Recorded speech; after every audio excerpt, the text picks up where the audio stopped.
l'entreprise robuste, c'est plus la performance qui la drive, c'est la robustesse.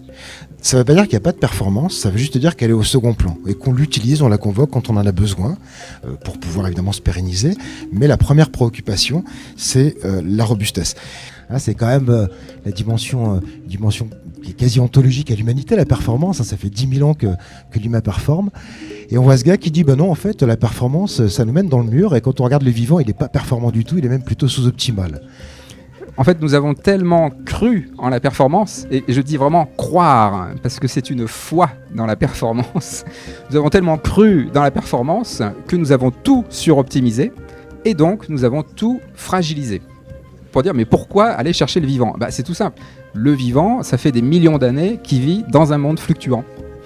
Donc, le vivant a enregistré depuis des millions d'années des lois, des principes, des recettes pour habiter le monde fluctuant. Les êtres vivants n'ont pas d'objectif et ils gâchent énormément de ressources.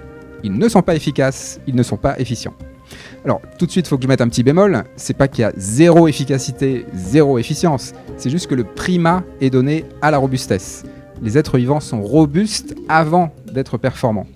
Vous imaginez bien, quand on a entendu Olivier, on était comme vous, là, fascinés, en disant, c'est quand même pas compliqué. Le vivant nous dit ce que nous devons faire, on n'a qu'à faire pareil.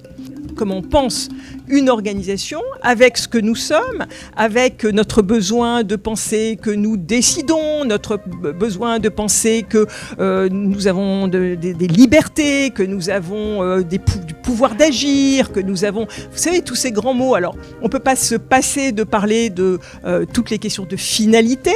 Si j'ai bien compris, il n'y a pas de grande finalité dans le vivant.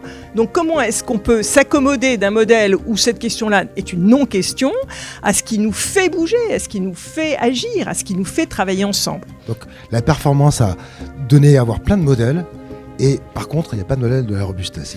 Alors on a repéré, on a identifié dans les entreprises et les organisations qu'évoquait Sandra, on a identifié un certain nombre de leviers qui reviennent. Un exemple de levier, c'est les interactions. Dans une entreprise performante, l'interaction, quelque part, ça coûte cher. Pourquoi ? Parce que ça prend du temps et que le temps, c'est de l'argent. Dans l'entreprise robuste, au contraire, l'interaction est la bienvenue. Et donc, effectivement, on retrouve les redondances, on retrouve parfois l'incohérence, on retrouve l'aléa. Là aussi, dans le monde de l'entreprise performante, on n'aime pas trop l'hétérogénéité. On aime bien ce qui est homogène, on aime bien standardiser. Dans le monde de la robustesse, au contraire, on aime bien ce qui est hétérogène. Ça permet de multiplier les solutions face à un problème complexe. Bref, différents types de leviers qui, en étant mobilisés, pourraient nous permettre d'aller vers la robustesse.